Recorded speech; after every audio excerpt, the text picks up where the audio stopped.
Oi, pessoal, tudo bem? Vamos conversar sobre um assunto que eu sei que causa um verdadeiro frio na barriga em muita gente na hora da prova. Matemática, raciocínio lógico. A gente olha para a questão e parece que o cérebro dá uma travada, né? Mas pode acreditar, com o jeito certo de olhar, até os temas mais difíceis ficam fáceis. E hoje a gente vai desvendar um deles passo a passo. Essa sensação de paralisar é super comum, viu? Você olha para a questão, sabe que o assunto é médias, mas por onde eu começo? Se isso já aconteceu, saiba que o problema não é falta de capacidade, de jeito nenhum. É só falta de um método, de um caminho claro. E é justamente esse caminho que a gente vai construir aqui, juntos. Tá aqui o nosso desafio de hoje. Uma questão real, da banca FCC, do jeitinho que pode cair na sua prova. A primeira coisa, respira e não se assusta com os nomes. Média aritmética, média harmônica, supera em. A gente vai quebrar essa frase em pedacinhos e resolver cada um com muita calma. Vamos lá? Vamos começar pelo mais fácil, pelo que a gente já conhece do dia a dia, a média aritmética. Pensa que é como rachar a conta da pizza com os amigos. É o conceito mais básico de média e vai ser nosso ponto de partida para resolver a questão inteira. A definição oficial é essa aí. A gente soma todos os valores e divide por quantos valores a gente tem. No nosso caso, os valores são os números 5 e 20. A fórmula é bem direta, né? Vamos aplicar ela agora mesmo para ver como é simples.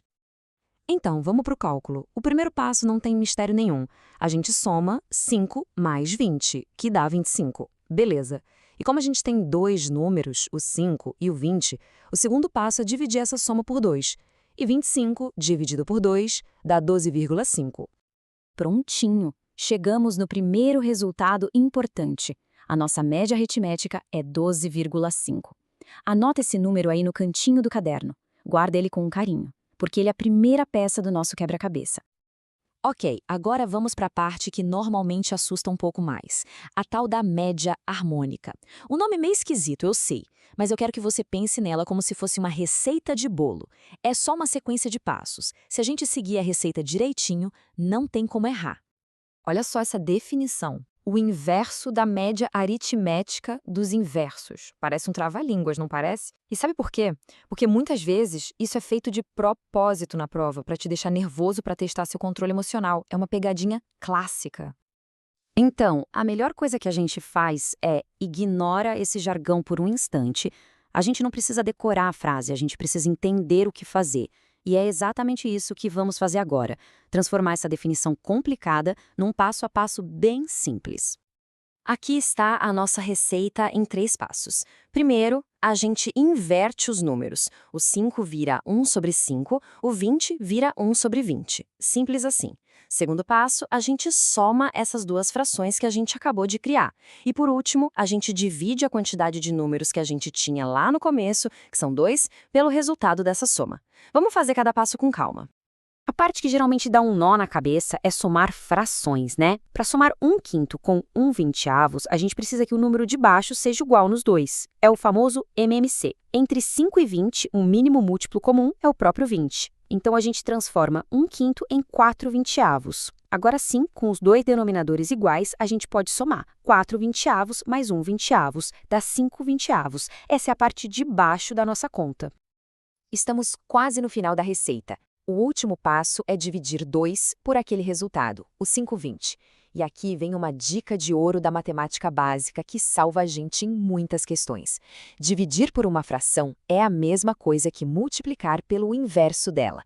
Olha como aquela divisão que parecia assustadora fica fácil. A gente segue a regra. Mantém o primeiro número, que é o 2, inverte a segunda fração, o que era 5/20 vira 25. E agora a gente só multiplica. 2 vezes 20 dá 40, e 40 dividido por 5 dá 8. Chegamos! A nossa média harmônica é 8. Agora, repara numa coisa interessante. Ela deu 8, que é um número menor que a média aritmética, que tinha dado 12,5. Isso não é coincidência, viu? E essa informação vai ser uma dica estratégica muito boa mais pra frente. Perfeito! Agora a gente tem as duas peças do nosso quebra-cabeça na mão. A média aritmética, que é 12,5, e a média harmônica, que é 8. Com esses dois números, a gente finalmente pode voltar para a pergunta original do concurso e dar a resposta. De um lado, 12,5. Do outro lado, 8. A questão perguntava enquanto a média aritmética supera a média harmônica. Essa palavrinha supera é a chave para a gente matar a questão. E aqui vai uma dica fundamental para a FCC e outras bancas. Isso é um código. Quando a prova pergunta enquanto um valor supera, excede ou é maior que outro, ela só está pedindo para a gente fazer uma coisa, uma conta de menos, uma simples subtração. Então, o que a gente precisa fazer é exatamente isso: pegar o valor da média aritmética, 12,5, e tirar o valor da média harmônica, que é 8. O resultado dessa continha de menos é a nossa resposta final. E aí está, o resultado é 4,5. Olhando as alternativas da prova, essa seria a resposta correta, a que a gente marcaria no gabarito. Chegamos no final do cálculo e resolvemos o problema. Mas, muito mais importante do que acertar uma questão é pegar a manha para resolver qualquer questão parecida com essa. O objetivo não é só decorar a resolução, é aprender a pensar do jeito que a banca pensa. Então, vamos lá, um resumo estratégico para levar para o dia da prova. Primeiro, viu SuperEm, já sabe que é conta de menos. Segundo, uma regra de ouro para você checar sua conta. A média aritmética é sempre maior ou igual à harmônica. Se no seu cálculo der ao contrário, para tudo e revisa, porque tem algo errado. Terceiro, a média harmônica sempre dá mais peso para os valores menores, ela puxa o resultado para baixo. Repara como o 8 está mais perto do 5 do que o 12,5. E por último, a maior armadilha não é a fórmula, é o básico. É o nervosismo na hora de fazer conta com fração. Então pratique MMC para isso ficar automático. Lembre-se sempre disso. A jornada até a aprovação é construída assim, um conceito de cada vez, um passo firme depois do outro. Dominar um assunto como esse não é só ganhar um ponto, é ganhar confiança para encarar a próxima questão e a próxima, até chegar no seu grande sonho. A sua aprovação é totalmente possível e cada degrau que a gente sobe juntos te deixa mais perto dela.